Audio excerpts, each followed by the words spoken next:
وہ شخص درد سے چیخنے لگا، چلانے لگا، لیکن کوئی اس کی مدد نہیں کر سکتا تھا، کوئی اسے سہارا نہیں دے سکتا تھا۔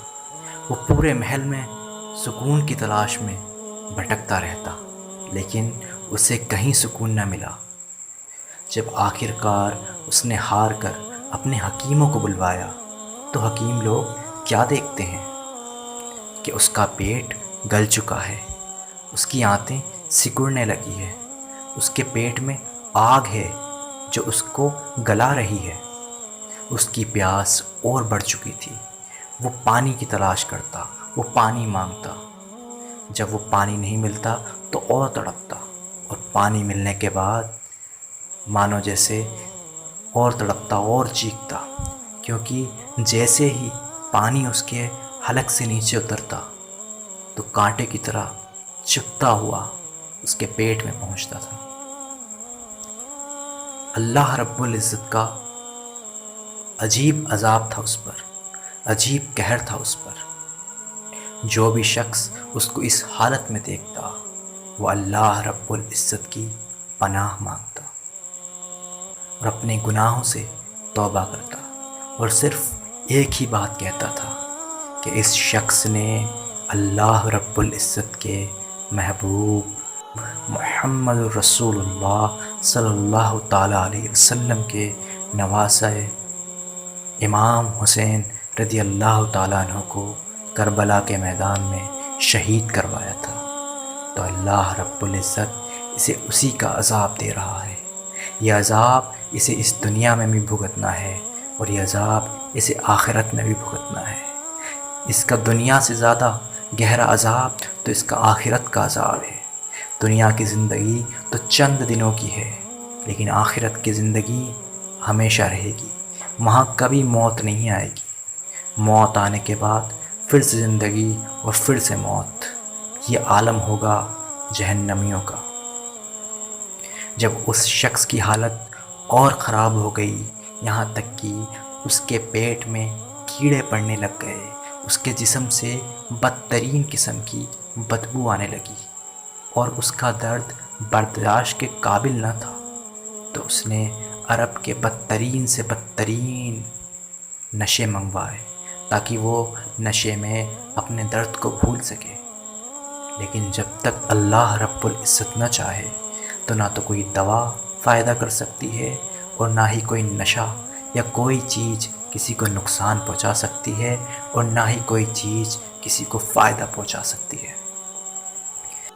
جب اس کی آخرت کا وقت آیا تو اس نے اپنے بیٹے کو بلوایا اور کہا کہ میرے بعد تمہیں ہی میرے تخت کو سنبھالنا ہے۔ تو اس کے بیٹے نے اپنی نگاہیں اٹھا کر کہا کہ میں اس تخت پر کبھی نہیں بیٹھوں گا، یہ تخت امام حسین کی شہادت سے بنا ہوا ہے، میں اس تخت پر کبھی نہیں بیٹھ سکتا، میں ذلت و رسوائی نہیں اٹھا سکتا۔ اور آخر کار وہ شخص ہار گیا۔ اس نے جس کے لیے سب کچھ کیا تھا اس میں سے اسے کچھ بھی نہ مل سکا، نہ عزت ملی، نہ دولت سے کوئی فائدہ ہوا، اور نہ ہی اولاد سے کوئی فائدہ ہوا۔ جو لوگ اکثر کسی کا برا کرتے ہیں اپنے فائدے کے لیے، ان لوگوں کا حشر ایسا ہی ہوتا ہے۔ آخر کار کیڑوں نے اس کے پورے پیٹ کو ختم کر دیا، اور درد کی شدید حالت سے تڑپ تڑپ کر اس کی موت ہو گئی، اور مرنے کے بعد اس کی لاش سے اتنی بری بدبو آتی کہ کوئی شخص اس کے قریب جانے کو منظور نہ تھا، کوئی شخص اسے اٹھانے کو منظور نہ تھا، کوئی بھی اس کے قریب جانا پسند نہیں کر رہا تھا۔ آخر کار جیسے تیسے کر کے اس شخص کو اٹھوایا گیا، یزید کو اٹھوایا گیا اور جنگل میں پھینکا، جنگل میں ڈال کر دفن کر دیا۔ آج بھی اس کی قبر پر لعنت برس رہی ہے۔ اس نے جو کچھ کیا، جو کچھ حاصل کرنا چاہا، اس میں سے اسے کچھ نہیں ملا۔ نہ تو اس کی عزت رہی، نہ اس کے پاس دولت رہی، نہ اس کے پاس کوئی شہرت رہی، نہ ہی اس کے پاس اولاد سے کوئی فیض ہو سکا، اور 39 سال کی عمر میں وہ اپنی زندگی سے ہاتھ دھو بیٹھا۔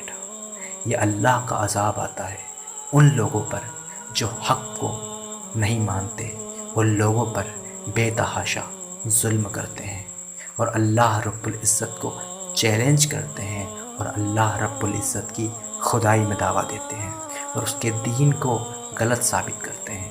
اللہ رب العزت ہر اس انسان کا ایسا ہی عبرتناک انجام کرتا ہے۔ فرعون بھی اسی کی ایک مثال ہے۔ فرعون کا انجام بھی بہت ہی عبرتناک ہوا اور یزید کا انجام بھی بہت ہی عبرتناک ہوا، تاکہ لوگ ان کی موت سے عبرت حاصل کر سکیں اور آگے اس کام کو نہ دہرائیں اور اللہ رب العزت کی ذات پر پورا بھروسہ رکھیں۔ اور آج بھی یزید کی قبر پر پھٹکار پڑ رہی ہے اور دوسری طرف امام حسین رضی اللہ تعالیٰ عنہ کا روضہ انور چمک رہا ہے۔